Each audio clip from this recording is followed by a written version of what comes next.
In Texas, there is no bigger community activity than high school football. Greg was one of the best players. The momentum he had is unlike most students ever experience.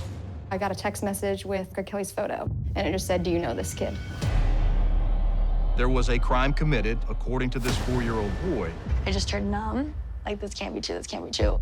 And that's when a second victim came forward. The jury found the defendant guilty. This trial was a sham. Everyone's saying you got the wrong guy. Mr. Kelly has lied. Did you take a lie detector test? Passed every question but one. We've been on this journey to figure out what the truth is, and it's proven difficult at every turn. Initially, I was pretty convinced of his innocence. Now I wouldn't be surprised either way.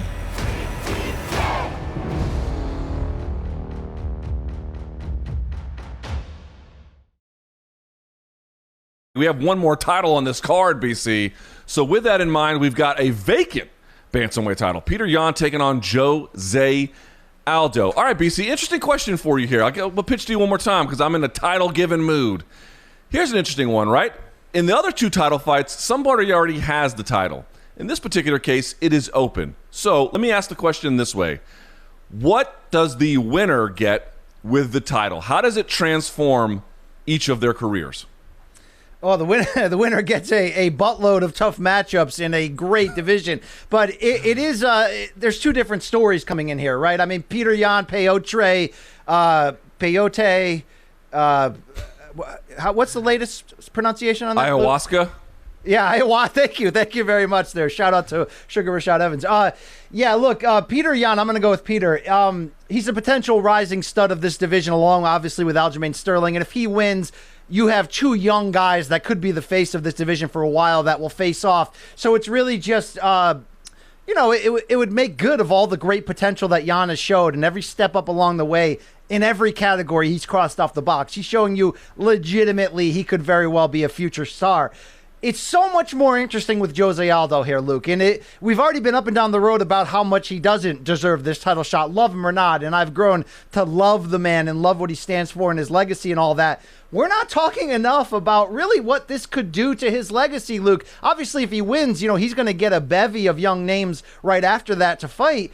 But I think, Luke, it's not incorrect to say that even though you couldn't find anyone on the planet who doesn't look at Aldo right now as one of the all-time greats, right? But there's levels to all-time greatness. I think Conor's one-punch knockout in 2015, it took a lot of the air out of the balloon of him being a potential upper room GOAT level guy. And I really do believe that, even though he's bounced back and won back the interim title and it became the full title and he's traded wins and losses since then.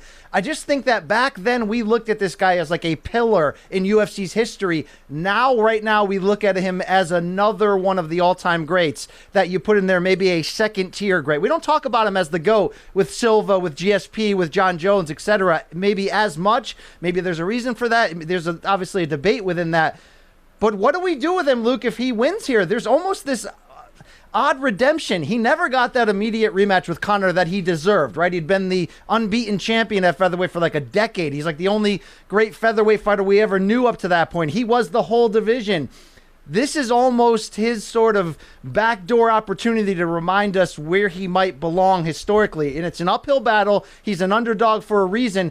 And stylistically, in recent history, I don't feel good about his chances, although obviously he's a KO candidate at any time.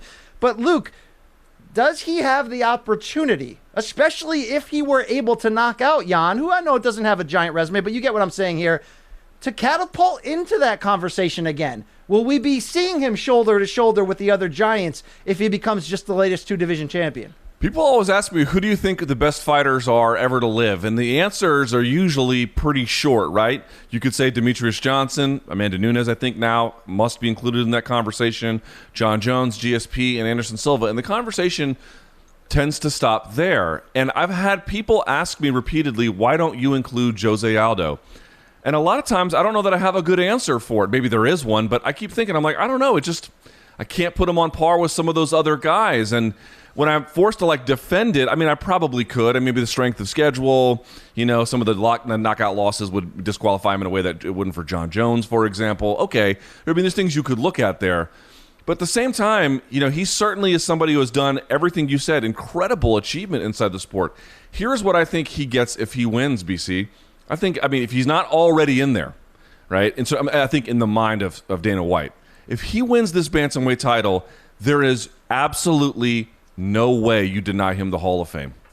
You just could not do it. And at that point, you would really be forced to begin putting him on par with somebody like a Demetrius Johnson, like a John Jones, like a St. Pierre. It's got a lot of St. Pierre elements to it now. Of course, he has had a bit of more of a difficult career sojourn with those 2 stoppage losses to Max, the stoppage loss to Conor, although he did beat Frankie, obviously at 145, and he's had some other great moments, but he lost to Volkanovski at 145 as well. That's partly why he's at 135. Okay, so it's not the same, but the point being is in your late career opportunity, you went down to a very competitive weight class and you got another belt. That would, to me, would be, I just can't overstate how transformative it would be. And again, there's people who's going to be watching this being like, he's already there. He already deserves to be taken seriously. Okay, maybe you believe that. What would the addition of another belt do for that? It would make it ironclad. It would make it not debatable. It would make him in the pantheon of greats in a way that his exclusion would then be weird rather than being this kind of bubble. Are you going to play in the NIT? Are you going to play in the NCAA kind of tournament scenario? It would absolutely just shift the debate at that point. And so I wonder, actually, BC, if he wins, does he stick around? Right? You said if Petr Yan wins, man, he's got to face all these dudes. You're going to eventually face Corey Sandhagen. Aljamain Sterling's on deck. I wonder if Jose Aldo wins, what does he have to prove at that point? You've already captured 2 belts. You're a little bit more senior in your career. Do you want to go keep taking these beatings and making these hellacious cuts to 135 pounds? I doubt that he does, or at least not for very long. I wonder if he captures the belt, BC, if this might be the swan song. I mean, if he did that and controlled his exit and his destiny that way, that'd be great. My brethren at CBS Sports, my editors, pitched an entirely different scenario. What if he wins and then Dana goes, oh, great, next fight against Frankie Edgar, fight after that against Uriah Faber. Look at what these guys have accomplished. We can justify this. I mean, hopefully not, considering how deep and young this division is. I have fears about his potential to win it, though, Luke, because I think if you look back at his last 4 or 5 performances, he certainly changed with age. And while it's fun to see a guy who was always such a... he controlled fights with those hard leg kicks. He got off first. He made you fight his fight. Now he's evolved into almost like this celebrity bully counterpuncher. I just don't think that style is going to work against a guy like Yan, who's younger, quicker, faster, maybe stronger. We're going to find out. And seems to not really have any legitimate holes. Like, it's one thing to stand in that mold and reinvent yourself, so to speak, and knock out a Moicano, a Jeremy Stevens. Great wins for Jose Aldo. But you remember when Volkanovski disarmed him and we just didn't see life in Aldo. We didn't see an ability to adjust. I think at this point, especially with cutting down in weight, he believes in his power. He knows he can take a beating and keep coming back.